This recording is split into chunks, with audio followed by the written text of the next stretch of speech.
Under the sharp glare of dozens of camera lights, the room held its breath. Rows of journalists shifted in their seats, fingers poised above keyboards, waiting for something, anything, that would justify the unusual joint presence of MI5 and MI6 officials at a public press conference. These were the kinds of faces the public only ever saw in grainy photographs or during tense parliamentary hearings. Now, they stood together in front of a polished oak podium, the Union Jack draped solemnly behind them. It wasn't a scene anyone could have predicted even weeks earlier. The air was heavy, a cocktail of curiosity, suspicion, and a faint undercurrent of dread. Whispers rippled through the crowd like a restless tide. Many had heard rumors, strange, unconfirmed whispers about a royal secret, an unnamed individual, and a scandal so explosive it could ripple through the monarchy's core. But no one, not even the most seasoned palace reporters, could have guessed the nature of the bombshell about to be dropped. Before we continue, please hit the like button, subscribe to the channel, and turn on the notification bell for updates. Somewhere in the front row, a veteran journalist leaned toward his younger colleague and muttered, "I've covered this family for 3 decades. If the intelligence services are involved, it's not just gossip, it's survival." In the minutes before the announcement, the tension was almost unbearable. There was no warm-up, no polite exchange of pleasantries. Only the curt clearing of a throat as the lead MI5 official adjusted the microphone. The silence in the room felt unnatural, as though the world outside had paused to listen. For years, the British public had grown accustomed to royal controversies. Affairs, financial disputes, leaked conversations, those were the regular storms in the royal weather system. But this was different. This wasn't coming from an anonymous tabloid source or a tell-all memoir. This was coming directly from the heart of the nation's intelligence apparatus, the people tasked with protecting the realm against espionage, terrorism, and threats to national security. And here they were, about to speak openly about Meghan Markle, the Duchess of Sussex. It began with a sentence that made every journalist in the room sit up straighter. "We are here today to address a matter of national and constitutional importance, one that involves the integrity of the crown and the truth regarding the birth of Lilibet Diana Mountbatten-Windsor." Gasps, quiet but audible, cut through the stillness. Cameras clicked faster now. In the space of a heartbeat, the unthinkable had been spoken out loud. This wasn't just about palace gossip or family feuds. This was about the legitimacy of a royal child and, by extension, the trust between the monarchy and the public. They didn't start with accusations. Instead, they began with a timeline, calm, precise, and methodical. A series of dates and events were laid out. Meghan's public appearances during her supposed pregnancy, the absence of verifiable medical records, inconsistencies in travel logs, and the unusual secrecy surrounding Lilibet's birth announcement. Each fact was presented with the kind of clinical detachment only seasoned intelligence officers could deliver, yet the cumulative effect was devastating. Then came the name, Darren Doll. For most of the British public, it meant nothing. But for those in certain circles, Hollywood insiders, royal watchers, and private investigators, it was a name that had floated through whispers and quiet warnings for years. According to the intelligence briefing, Darren Doll had been closely associated with Meghan Markle for some time, in ways that had never been publicly acknowledged. His movements, financial transactions, and communication records had drawn the attention of MI5 after a series of tip-offs from undisclosed sources. The officers didn't say everything at once. They let the information land like a slow drumbeat. First, Darren Doll's alleged role in facilitating certain arrangements around the time of Lilibet's birth. Then, the intercepted communications. Finally, the most chilling statement of all. Based on the evidence gathered, it is our professional assessment that Lilibet Diana was not born from Meghan Markle's body. The words seemed to echo in the room, even after the speaker's voice fell silent. For several seconds, no one moved.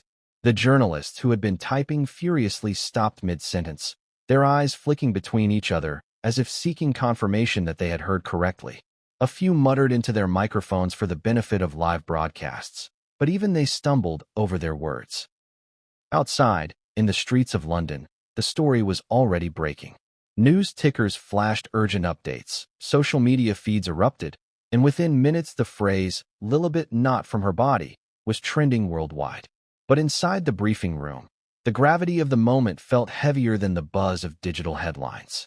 Why would MI5 and MI6 risk stepping into royal territory, a domain traditionally guarded by palace communications teams, not intelligence officers? The answer, as hinted at by one of the speakers, lay in the potential for constitutional destabilization. If the birth narrative had been fabricated, and if a third party like Darren Doll had been instrumental in that deception, the implications stretched far beyond personal scandal. It touched on succession, public trust, and the monarchy's moral authority. The speaker paused, scanning the room. We do not release this information lightly. Our duty is to the truth and the security of the nation. In this case, those two responsibilities intersect. The middle portion of the briefing transitioned into details of the investigation itself, an extraordinary joint operation between MI5 and MI6 that had reportedly spanned months, if not years. Surveillance footage, travel manifests, encrypted messages, all of it had been painstakingly collected and verified before this moment. The officers spoke with such deliberate clarity that it was clear they anticipated legal scrutiny of every word. And yet, for all the cold facts, there was an unspoken emotional current running beneath the surface. The unacknowledged reality was that this revelation would wound not just the individuals directly involved, but an entire nation's perception of its royal family. The monarchy had weathered storms before, but rarely ones detonated by the very institutions designed to protect it. Toward the end of the introduction, the MI5 spokesperson delivered a line that would dominate front pages for days. The truth, no matter how uncomfortable, cannot be hidden when it concerns the public's faith in its most enduring institution. In the final minutes before questions, the intelligence officials refused to elaborate on certain specifics, how Darren Doll allegedly came to be involved, where the child's true origins lay, and what actions would follow. Those details, they said, would come in due course. For now, they were planting the flag. The official record, as it stood, did not match the truth. As the conference adjourned, journalists surged forward, shouting questions that went unanswered. Outside, protesters and royalists alike gathered at the barricades, their chants and cries blending into a discordant chorus. Some demanded answers, others decried the attack on the Duchess, and a few stood stunned into silence. It was only the beginning. The coming weeks would unearth more details, stir deeper divisions, and force the royal family into one of the most precarious positions of the modern era. But on that day, in that charged room, the first fracture in the official narrative had been struck, and once the crack appeared, nothing could make it vanish again. This was the storm before the hurricane, and everyone, palace insiders, intelligence officers, and the public, could sense the wind beginning to howl. The involvement of MI5 and MI6 in anything related to the royal family was, by all measures, extraordinary.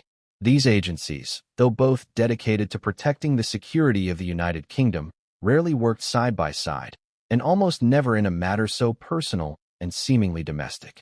To understand how their paths converged in this case, it's necessary to peel back the layers of protocol, politics, and secrecy that govern their operations. MI5's mandate is internal security, counterterrorism, counterespionage, and safeguarding against threats within Britain's borders. MI6, formerly known as the Secret Intelligence Service, looks outward, gathering intelligence abroad. When their paths cross, it's usually for matters of high national importance, coordinated terror plots, international espionage, or grave threats to the stability of the realm. For them to unite over an issue concerning Meghan Markle, the Duchess of Sussex, was a signal in itself. Something was at stake that extended beyond the personal lives of two public figures. The spark came from a single piece of intelligence. According to sources later familiar with the investigation, a high-ranking aide in the royal household had reached out discreetly to a government contact, voicing concerns about inconsistencies in Meghan's narrative surrounding her second child. This was not idle gossip. The aide reportedly came armed with records, photographs, and a chain of unexplained events that raised troubling questions. Some of these questions touched directly on security protocols, such as why certain hospital visits were never logged, or why key medical staff were abruptly reassigned before the supposed delivery date. Initially, the matter might have been handled quietly within the palace walls. The royal household has its own apparatus for managing delicate information, its communications teams adept at steering public perception. But this time, there were whispers that the inconsistencies could point to deliberate deception involving individuals outside the royal family. Individuals whose actions could have legal or even geopolitical ramifications. It was at this point that the palace contact reportedly recommended involving MI5, citing the potential for reputational damage that could destabilize the monarchy's relationship with the public. MI5 began with standard vetting. They pulled travel records, cross-referenced them against known movements of Meghan and Harry, and began discreet interviews with those connected to the couple's private staff. What they found was curious. On several occasions when Meghan was publicly believed to be in the final stages of pregnancy, she was in fact traveling under private arrangements, her movements shielded even from some senior palace security officers. These were not illegal trips, but they were concealed in a way that made no sense for a member of the royal family under such public scrutiny. The turning point came when MI5 discovered the name Darren Doll. This was not someone in the royal circle, nor a known figure in British society, but rather a man with connections to discreet personal services in California and a network that had, over the years, provided arrangement solutions for high-profile clients. The nature of these arrangements was not immediately clear, but his involvement in several sensitive celebrity matters had drawn occasional quiet attention from security professionals. At this stage, MI5 made the decision to bring in MI6. Doll's activities were largely outside the UK, and his connections extended into the United States, South America, and parts of Europe. If the matter involved international coordination, transport of individuals, forged records, or private contractual dealings, MI6 had the resources and jurisdiction to investigate abroad. MI6 began tracing Doll's movements in the months surrounding Lilibet's supposed birth. They discovered a trail of travel that coincided suspiciously with Meghan's private absences. A trip to a discreet medical facility in an undisclosed location, unexplained stops in countries with relaxed record-keeping laws, and transactions between shell companies. All of it began to form a pattern.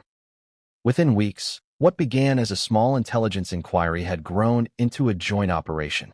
Analysts from both agencies met regularly in secure rooms, piecing together timelines and cross-referencing evidence. The secrecy was so intense that even senior figures in government were not fully briefed on the investigation scope. The few who were informed understood the stakes.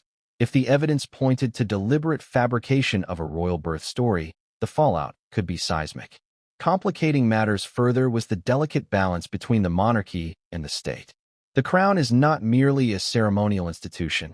It plays a role in the UK's constitutional framework, with the monarch as head of state. Any perceived deception regarding the royal lineage, especially involving a child in the line of succession, could erode public confidence and provoke calls for reform. For MI5 and MI6, this wasn't just about a scandal. It was about safeguarding stability. The agency's approach was methodical. Surveillance was conducted discreetly, communications were intercepted under strict legal warrants, and financial records were obtained through both cooperative institutions and covert channels. Every piece of evidence was vetted by multiple analysts to prevent missteps. They were not building a case for the press. They were building one that could withstand the scrutiny of parliamentary committees, legal challenges, and international observers. One detail that stood out early was the absence of corroborated medical documentation from a recognized UK or US hospital for Lilibet's birth. While the palace had released an official statement, no independent verification had been possible. Hospitals that might have been involved either denied any record or referred inquiries to legal counsel. This alone might not have been suspicious, given the desire for privacy, but paired with the intelligence on Darren Doll's activities, it became a red flag. MI6's foreign contacts began feeding back intriguing fragments. A source in a European capital reported that Doll had visited a private residence linked to a wealthy individual known for hosting discreet surrogacy arrangements for elite clients. Another contact in South America provided details of a charter flight matching Doll's travel profile, with records showing an unusually high insurance policy attached to its manifest, something often associated with transporting medically vulnerable passengers. By now, the joint team understood they were not dealing with coincidence. The question shifted from, is there something here, to what exactly happened, and why was it concealed? Both agencies knew they would eventually have to make a recommendation to the government, either to keep the findings sealed for reasons of national interest or to push for disclosure. It was not a decision to be made lightly.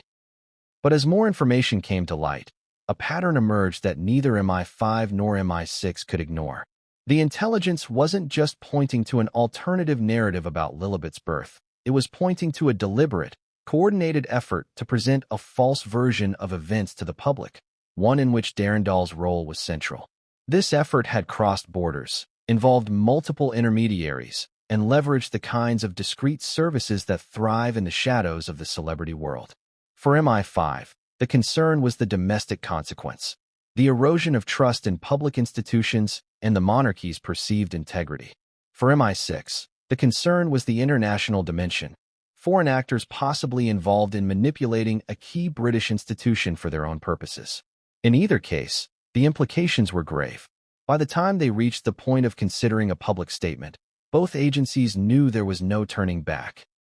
They had gathered enough verified evidence to withstand the inevitable denials and legal threats. What remained was to prepare the country and the world for the moment when the truth, however disruptive, would be laid bare. And that preparation began with a single, unprecedented step: the agreement that MI5 and MI6 would stand side by side before the cameras, acknowledging the investigation's existence and pointing directly to the players involved. The decision was unanimous among the small circle of those aware of the full picture. They believed the cost of silence now outweighed the turbulence disclosure would bring. When the announcement day finally came, the stage was set not just for a revelation about Meghan Markle, but for a rare moment in modern British history when the nation's most secretive agencies would pull back the curtain and speak openly.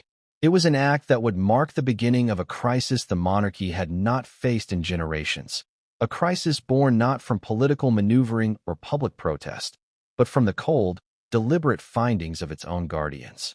Darren Doll was not a household name in Britain, but in certain exclusive circles in California and abroad, his presence was as familiar as the discreet bodyguards that hovered at celebrity events. He was a man who understood how to stay invisible in plain sight, the kind of figure you might see at the corner of a charity gala, never drawing attention, yet somehow always standing close to the most influential person in the room. His life was a patchwork of whispered references and off-the-record anecdotes, stitched together by those who had encountered him in the margins of high society. Born in the late 1970s in a quiet suburb outside Los Angeles, Darren's early years left little trace in public records. What is known is that his mother was a well-connected socialite who moved through the Hollywood scene in the 1980s, and his father was a shadowy figure tied to luxury real estate deals that occasionally raised eyebrows among financial investigators. Darren learned early how influence worked, not through public accolades, but through unspoken favors and well-timed introductions. By his 20s, he was already working as a facilitator, though never under that title. His job was to solve problems for people whose lives were too public to risk scandal. Sometimes this meant arranging temporary accommodations far from paparazzi. Other times, it meant securing access to services that the wealthy preferred not to discuss openly: surrogacy arrangements, discreet medical care, or handling matters involving children in custody. His reputation grew not from advertisements or flashy self-promotion, but through quiet referrals whispered over champagne glasses in VIP lounges. Those who had worked with him described him as a man who never asked unnecessary questions. He delivered results and expected only silence in return. His clients were actors on the brink of scandal, musicians battling addiction in private, corporate leaders seeking to shield their families from damaging headlines. Darren's work required discretion, meticulous planning, and an uncanny ability to keep a low profile even when the stakes were dangerously high. It was during one of these private arrangements, sources believe, that Darren first crossed paths with Meghan Markle. At the time, Meghan's life was a swirl of rising celebrity, her marriage to Prince Harry still new and the world's fascination with her at its peak. The pressures of public life, combined with the scrutiny of the British tabloids, had made her fiercely protective of her privacy. Darren, with his reputation for confidentiality and results, would have seemed an ideal contact. While details of their early interactions remain opaque, Intelligence gathered by MI5 and MI6 later indicated that Darren's name began appearing in communications and travel logs associated with Meghan during periods of significant personal change. One of these periods aligned with the months before the public announcement of her second pregnancy. The agencies noted patterns: flights taken under aliases, secure communications routed through encrypted networks, and the involvement of intermediaries known to specialize in cross-border legal work related to family matters. Darren's skill set was perfectly suited for tasks that required both logistical coordination and plausible deniability. He maintained contacts in private medical facilities across multiple countries, particularly in jurisdictions where medical records could be sealed indefinitely or altered with minimal oversight. He also had access to networks capable of discreetly transporting individuals, whether patients, caregivers, or children, across borders without attracting unwanted attention. Financial records uncovered during the intelligence investigation painted a telling picture. Payments from accounts linked to Meghan's known associates appeared in proximity to payments made by Darren to entities specializing in neonatal care. In some cases, the amounts were staggered in such a way as to avoid triggering reporting thresholds in financial monitoring systems. The layering of transactions suggested deliberate concealment, a hallmark of operations intended to obscure both origin and purpose. One of the most critical findings involved a series of international trips Darren made in the months immediately surrounding Lilibet Diana's alleged birth date. Flight manifests, though partially redacted, indicated that he traveled to and from a particular European city known for its involvement in discreet surrogacy services for elite clients. During one such trip, Darren reportedly met with a legal consultant whose firm had previously been implicated in facilitating birth certificate modifications for high-net-worth individuals. Witnesses from the luxury hotel where Darren stayed during these trips recalled seeing him in the company of a woman who did not match Meghan's appearance but was visibly pregnant at the time. This detail, while anecdotal, was corroborated by multiple accounts collected separately, lending weight to the suspicion that Darren's role extended far beyond simple logistical support. His return trips to California coincided with private gatherings at Meghan's residence, events so carefully managed that even long-standing staff were rotated out for the day, replaced by temporary workers hired through third-party agencies. According to one such worker, who later spoke to investigators under conditions of anonymity, certain rooms in the house were restricted entirely, and the atmosphere among those allowed inside was tense, as if something delicate and unplanned had occurred. What made Darren such a difficult figure to investigate was his ability to operate in legal gray areas. Nothing he did was, on the surface, overtly criminal. Facilitating travel, arranging private medical consultations, and managing sensitive personal matters were all within the bounds of law, unless they were tied to fraudulent documentation or deliberate misrepresentation of identity, which is where the stakes in this case were headed. The MI6 officers assigned to track him abroad noted that Darren's movements often mirrored those of certain private charter companies whose client lists were heavily guarded. These companies specialized in flights that allowed for maximum privacy, often bypassing standard immigration channels through diplomatic or special arrangements. While such privileges were usually reserved for state officials or top-tier corporate executives, Darren's clients appeared to enjoy similar treatment, suggesting access to networks that spanned beyond mere celebrity circles. Perhaps most striking was Darren's absence from any mainstream coverage of the events he was allegedly part of. There were no photographs of him in the tabloids, no casual mentions in gossip columns, no social media trail that could be traced back to his personal accounts. It was as if he lived entirely in the spaces between public records, a ghost moving through the architecture of fame without ever leaving fingerprints. For MI5 and MI6, cracking Darren's operational patterns required cooperation from allied intelligence services in the United States and Europe. These agencies, though initially reluctant to share sensitive data, became more willing when briefed on the potential constitutional implications of the case. Piece by piece, a portrait emerged, not of a rogue operator acting on impulse, but of a professional accustomed to managing high-risk arrangements for clients who demanded absolute secrecy. By the time his name was uttered in that London press conference, Darren Doll had already become the linchpin of the investigation.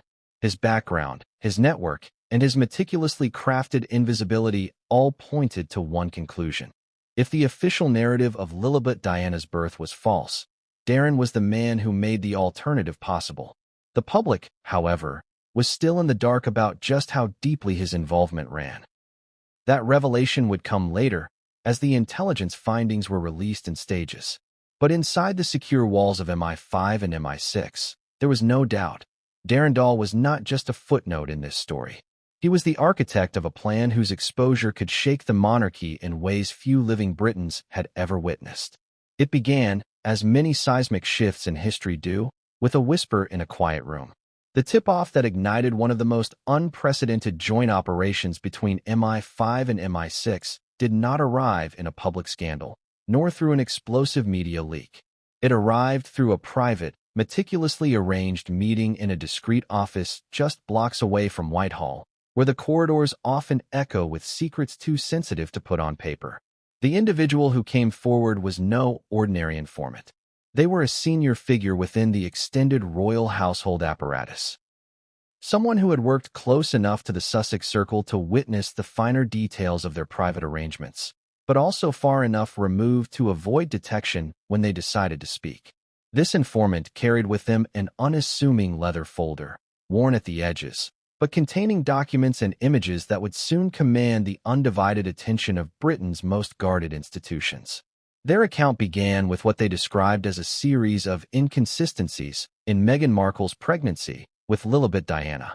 Not the kind of harmless discrepancies that can be chalked up to misunderstandings or miscommunication. These were logistical contradictions that could not be explained without bending the limits of credibility. The informant laid them out one by one. Public appearances that did not align with expected medical timelines, sudden cancellations of scheduled royal duties with vague justifications, and most troubling of all, the complete absence of corroborated medical verification from any known facility in the UK or US. Among the documents in the folder was a copy of an internal schedule showing Meghan was marked as traveling privately during a week when palace press releases had her resting at home in preparation for delivery. Cross-referencing this with air traffic logs, the informant had matched the Sussex's known security detail to a series of private flights whose destinations had never been disclosed to the public. The photographs, while few, were perhaps the most unsettling. They were not paparazzi shots, but discreet captures taken by individuals with access to secure areas. Images showing Meghan during the period she was purportedly in her final trimester, yet appearing without the physical signs typically expected. These were paired with images of Darren Doll arriving at various high-security residences and facilities in Europe and the United States, often within a day or two of Meghan's undisclosed travels. The final piece in the folder was an email exchange, printed out and annotated by the informant, between a member of Meghan's inner circle and an anonymous overseas contact. While the names had been redacted, the substance was clear. Arrangements were being confirmed for the arrival and preparation for documentation, with specific mention of ensuring no official footprint that could be traced back to certain facilities. When the informant finished, they reportedly sat back and said a single sentence that made the MI5 liaison in the room lean forward. "If you do nothing, the truth will never come out, and the public will never know what's being passed off as fact." From there, the machinery of state security began to move. MI5's first step was to verify the authenticity of the materials. The schedule entries matched internal palace logs obtained through secure channels. The flight records aligned with information already held by the Civil Aviation Authority. Even the blurred backgrounds in the photographs could be cross-referenced to specific locations known for handling high-profile, confidential clients. Within a week, a preliminary assessment was drafted, and MI5 officials reached the conclusion that the matter carried potential constitutional sensitivity. That phrasing was significant. It meant the case was no longer seen merely as a private family issue. If the legitimacy of a child in the royal line of succession could be called into question, and if the deception involved international actors, it warranted an escalation to MI6. MI6's initial skepticism was understandable. They were used to dealing with espionage threats, not domestic controversies. But the moment they examined Darren Doll's network and the overseas travel patterns linked to Meghan's movements, The intelligence officers realized this was no ordinary case. The locations involved included jurisdictions known for shielding client confidentiality to the extreme, some of which had previously been flagged for facilitating identity modifications in sensitive birth and custody arrangements. The Joint Task Force was assembled quietly, pulling in only those with the highest security clearances. Meetings took place in off-site secure rooms, often in the early hours, to avoid drawing attention. Every participant was required to sign additional non-disclosure agreements that reinforced the severe legal penalties for leaking any aspect of the operation. The informant's role did not end with the initial meeting. Over the following months, they provided updates. Snippets of overheard conversations, photographs of encrypted message headers, and even seating arrangements from private dinners that placed Darren Doll in the company of individuals later linked to the alleged arrangement. These updates often arrived in unconventional ways. A plain envelope delivered to an MI5 drop point, a USB stick left in the glove compartment of an unmarked vehicle, or a phone call from a payphone that was terminated before any confirmation could be given. Each new piece of information added weight to the growing suspicion that the official story of Lilibet Diana's birth was constructed with precision, supported by a network that had experience in shielding high-profile clients from public scrutiny. The involvement of Darren Doll began to look less like an incidental connection and more like a deliberate partnership, carefully orchestrated to manage the logistics of a secret surrogacy, or something even more complex. There was a moment, several weeks into the operation, when one MI6 analyst reportedly looked up from a stack of verified travel documents and said, "If half of this is true, we're staring at the most coordinated fabrication in royal history." By now, the stakes were too high for the intelligence community to ignore. The possibility that a child could be presented as a direct royal heir without a biological connection to the mother in question, and that this could be achieved through a network operating across multiple jurisdictions, was not only a matter of personal scandal. It was a question of constitutional integrity, national security, and the credibility of the crown itself. The decision was made to proceed with deep surveillance.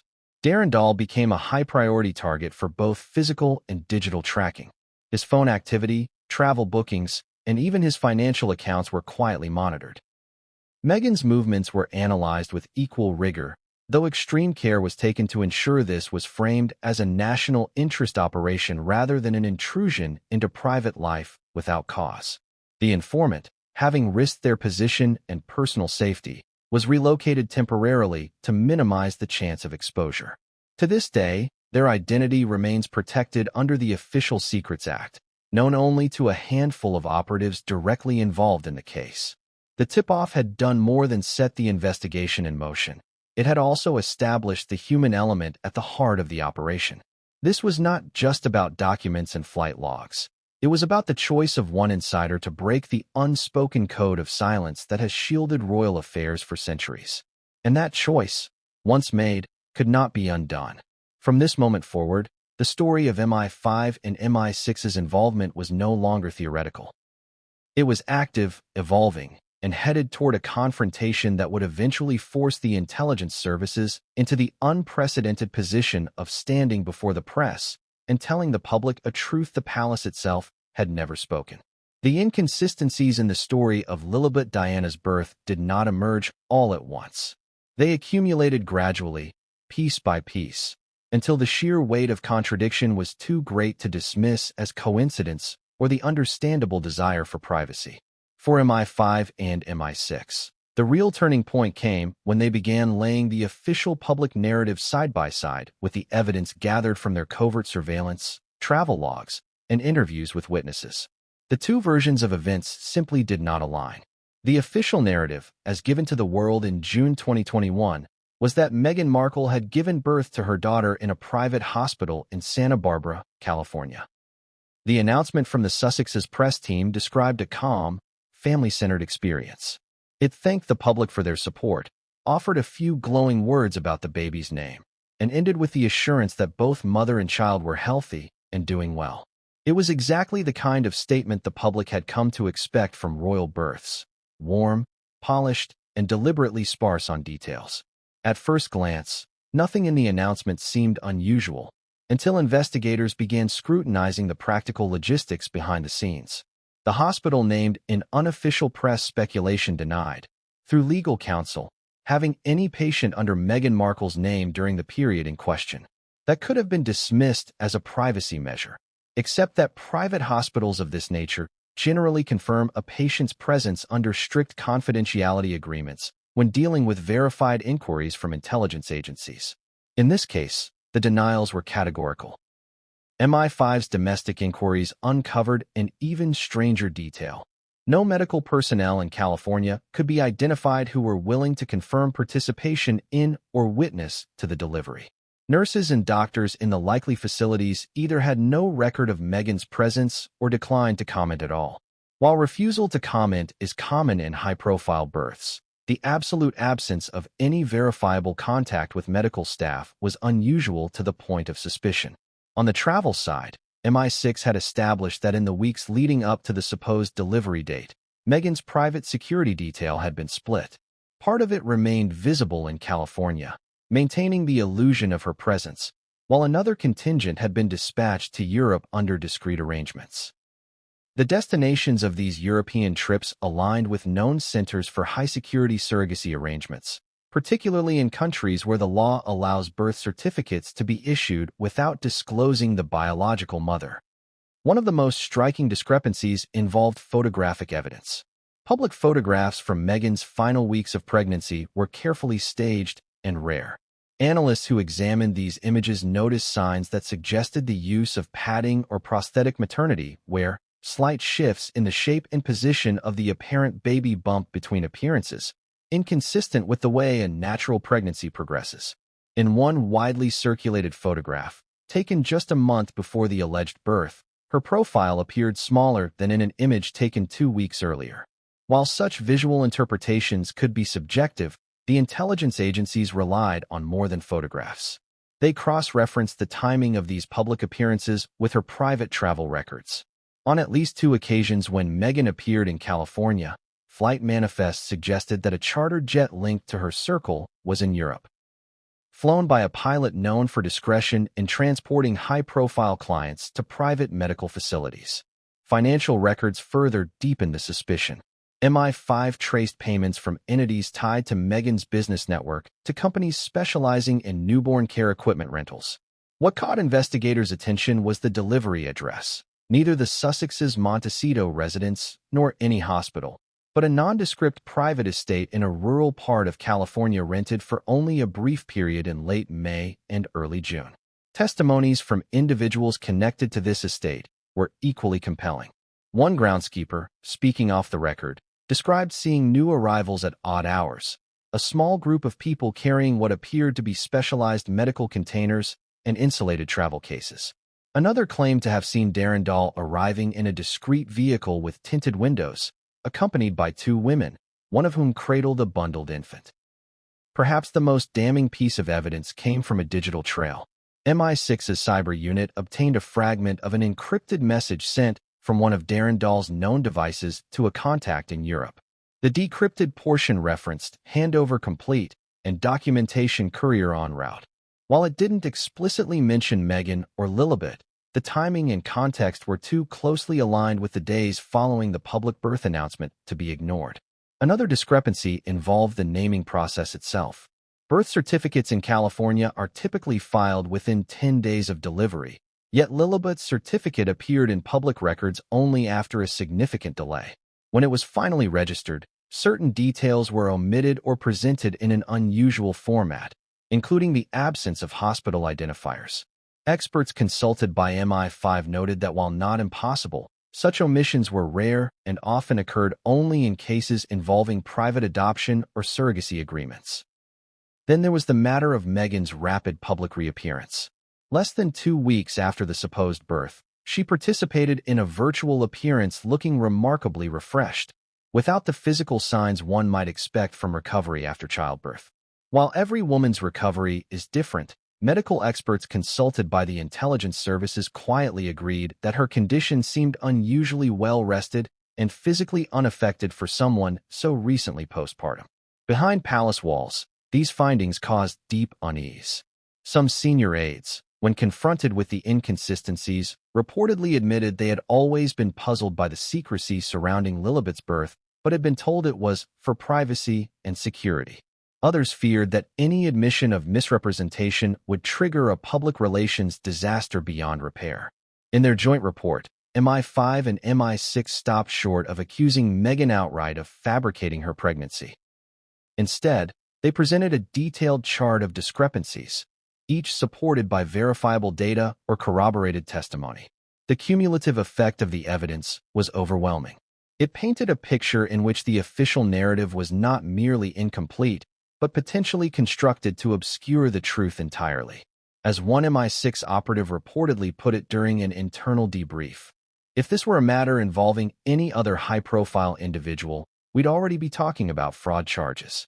The only thing slowing this down is the royal connection, and that's exactly why we have to tread carefully." From this point on, the investigation shifted from quiet verification to active pursuit. The agencies were no longer trying to determine whether there were gaps in the story. They were working to uncover exactly what had been put in place to fill those gaps, and who had orchestrated it. All signs pointed back to Darren Doll and the network of contacts he had cultivated over decades. The next step would be to follow that network to its core, and in doing so, bring the investigation closer to the point of no return. The decision to initiate covert surveillance was not taken lightly. Both MI5 and MI6 operate under strict legal frameworks, and when the target is someone closely associated with a member of the royal family, every step is subject to multiple levels of approval. Yet by the time the discrepancies in Lilibet Diana's birth story had been mapped out, the agencies knew that without real-time monitoring of Darren Doll and his network, the truth would remain buried beneath layers of plausible deniability. MI5 took the lead domestically, focusing on movements within the United Kingdom and any activities linked to Meghan and Harry's UK-based assets or associates. MI6 managed the overseas side, leveraging foreign liaisons and surveillance resources to track Darren's international dealings. The scope of the operation was unusual. Not only was it targeting an individual who had never been officially charged with a crime, but it also required monitoring a person who operated in a professional space deliberately designed to leave no trace. The first stage of surveillance centered on Darren's communications. MI6's cyber intelligence unit, known for penetrating some of the most secure networks in the world, began monitoring his encrypted messaging platforms. They identified patterns, bursts of communication coinciding with Meghan's private travel periods, followed by long silences. In one sequence, Darren exchanged a flurry of short, encrypted messages with a European contact only hours after Meghan had been spotted at a charity event in California, an appearance that analysts later determined had been pre-recorded days earlier. Physical surveillance was trickier. Darren was a master at moving without drawing attention. He avoided obvious patterns, rarely visited the same public place twice in a short span, and relied heavily on controlled environments such as private estates or members-only clubs. MI5's operatives had to blend in with staff and patrons, sometimes posing as security consultants or luxury service providers to get close enough for observation without triggering suspicion.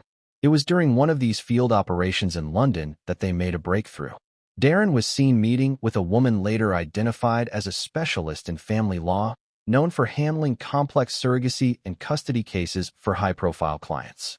The meeting was brief, no more than 20 minutes in a quiet corner of an upscale hotel lobby, but the timing was significant. It took place less than a week before Meghan and Harry were due to make a rare joint appearance in the UK, fueling speculation within the intelligence team that preparations were underway for the public presentation of Lilibet. MI6's overseas surveillance provided even more compelling insights. One of their assets in southern Europe reported that Darren had been visiting a discreet medical facility in a coastal town known for hosting wealthy foreign clients seeking unpublicized medical procedures.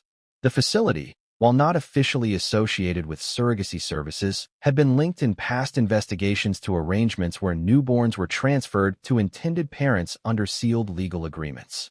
To corroborate these visits, MI6 deployed a combination of satellite imagery and on-the-ground operatives. High-resolution images showed Darren arriving at the facility in a convoy of vehicles with heavily tinted windows. 2 days later, the same convoy was seen leaving, followed by a chartered private jet bound for Los Angeles. The manifest for that flight was incomplete.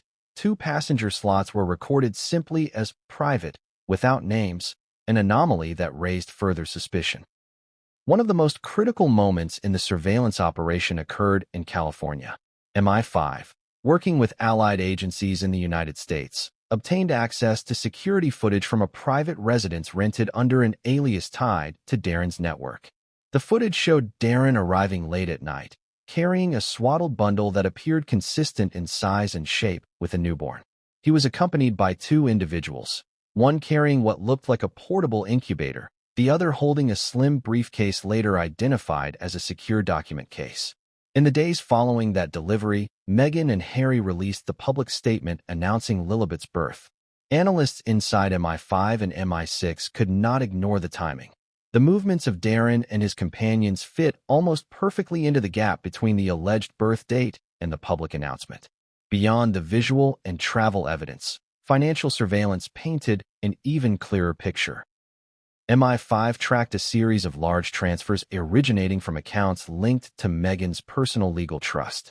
These funds were routed through a chain of offshore entities before ending up in the accounts of companies specializing in high-security transportation and private neonatal care. While none of these transactions explicitly mentioned Lilibet, the clustering of payments around the relevant dates and the nature of the recipient services left little doubt about their connection to the investigation. During one particularly intense week of monitoring, MI6 intercepted fragments of a voice communication between Darren and an associate in South America. Though partially garbled, the recording contained a reference to the California handover and a comment about making sure the paperwork looks like it came from the inside. This, to the analysts, was a smoking gun. Not definitive proof in a legal sense, but a direct confirmation that documentation was being manipulated to align with a predetermined narrative. The longer the surveillance continued, the more the agencies realized they were dealing with a sophisticated, multi-jurisdictional operation. Darren was not working alone. He was coordinating with a web of professionals, lawyers, medical personnel, and logistical specialists, spread across at least 4 countries. Each played a role in ensuring that any physical or legal trace of the true events remained obscured. Still, there were risks. On 2 occasions, operatives suspected they had been compromised.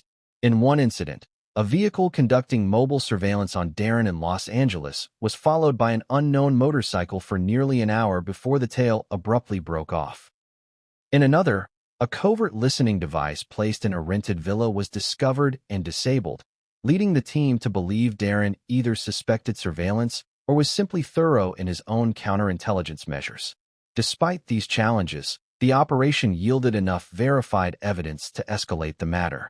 By late spring, MI5 and MI6 had built a timeline that interwove Darren's movements, Meghan's public and private appearances, and the logistical arrangements surrounding Lilibet's arrival. The threads converged on one conclusion. The child presented to the public as being born from Meghan's body had likely been introduced through a process managed almost entirely by Darren's network. This realization brought the investigation to a critical juncture.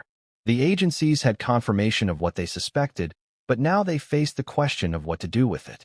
To keep the findings hidden risked complicity in a deception of constitutional magnitude. To go public would mean stepping into the most politically sensitive territory possible, directly challenging the narrative of a senior member of the royal family. The internal debates were fierce, and the choice to move forward toward disclosure was not unanimous. But as more surveillance reports came in, the argument for transparency became harder to ignore.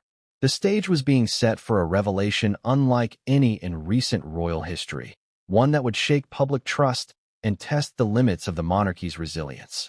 As the joint MI5 and MI6 task force continued to sift through their mounting evidence, one reality became impossible to ignore. Darren Doll's involvement was not peripheral. He was not merely an errand runner or a convenient contact who had been brought in to solve a single logistical problem. He was, in effect, the architect of a meticulously planned and multi-layered operation. The deeper the agencies dug, the more they uncovered about how far-reaching his influence was. and how interconnected his network had become with every stage of the alleged deception surrounding Lilibet Diana's birth. The intelligence teams began mapping Darren's professional and personal connections. This was not a simple social diagram of friends and acquaintances. What emerged was a complex web spanning multiple industries: private healthcare, legal consultancy, luxury transport, and even discrete crisis management firms. Each node on the network served a specific function, and in many cases, those involved likely had no idea they were part of a larger coordinated scheme. One particularly revealing discovery came from MI6's analysis of Darren's financial records. Over the 18 months leading up to Lilibet's birth, he had overseen transactions totaling millions of pounds, often moving funds through shell corporations based in tax havens. Some of these companies were linked to legitimate businesses, elite childcare services, boutique legal firms, but others existed only on paper, their addresses nothing more than mail forwarding facilities. The pattern was clear. Darren was using these layers to obscure the source and destination of payments connected to sensitive arrangements. Several of the recipients of these funds stood out to investigators. A private medical team in Switzerland, specializing in neonatal care and high-risk deliveries for wealthy clients, appeared to have received multiple payments routed through Darren's entities. Another recipient was a legal consultancy in the Netherlands with a track record of facilitating international surrogacy agreements, particularly in cases where clients wished to avoid local regulations requiring disclosure of the biological mother's identity. MI5's domestic surveillance revealed another layer of his operation. Darren maintained quiet but regular contact with certain members of Meghan's extended professional circle, public relations specialists, personal assistants, and even household staff who had worked for her and Harry on a temporary basis. While none of these individuals appeared to be overtly complicit, their roles provided Darren with streams of useful information.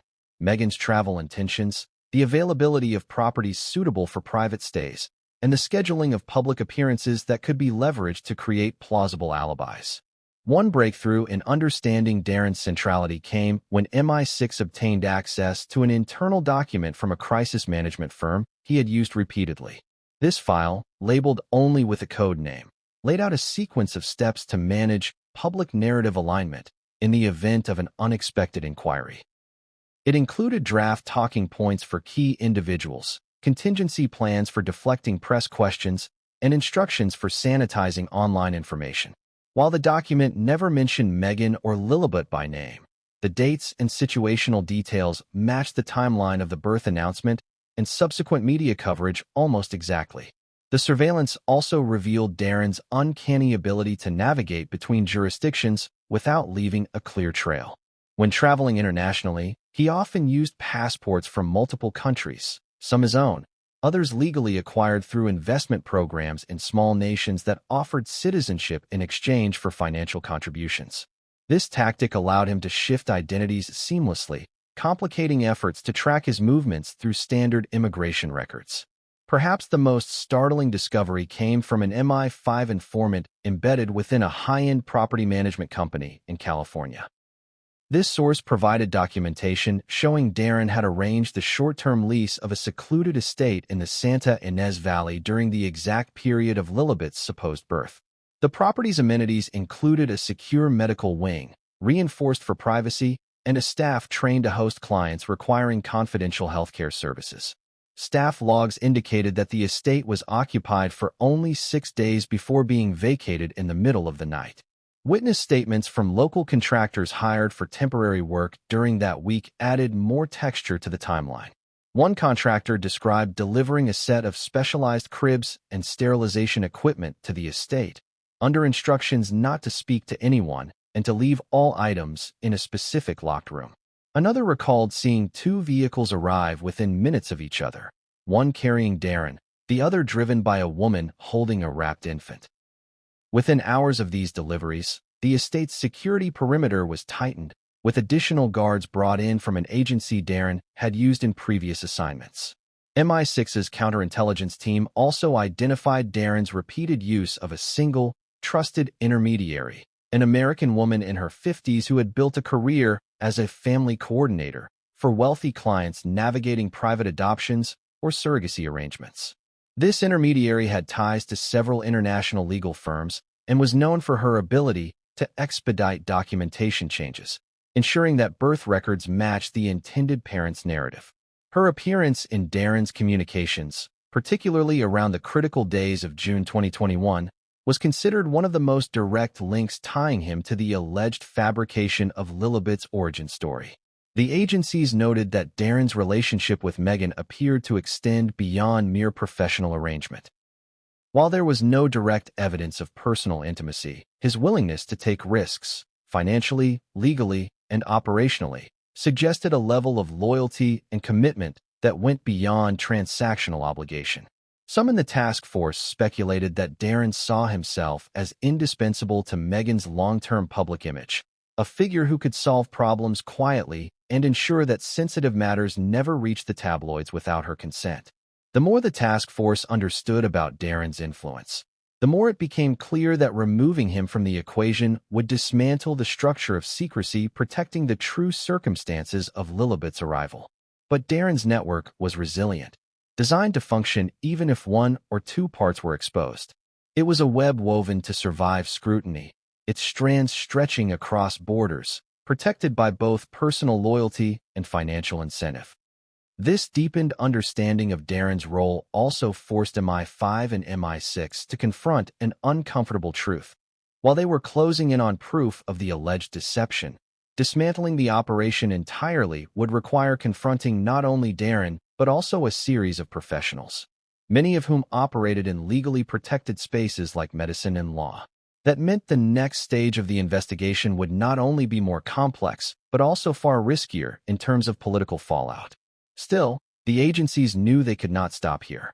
With every connection they uncovered, the trail became clearer and the picture sharper. Darren was no longer just a facilitator. He was the pivot point, the man without whom the entire story of Lilibet's birth would unravel.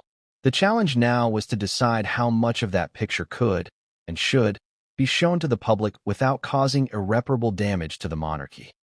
From the earliest days of Meghan Markle's relationship with Prince Harry, the media's attention had been relentless. Every public appearance was dissected, every gesture analyzed, every whisper spun into a headline. In the months surrounding the birth of Lilibet Diana, that intensity reached a fever pitch, but the narrative being fed to the press was not necessarily the truth.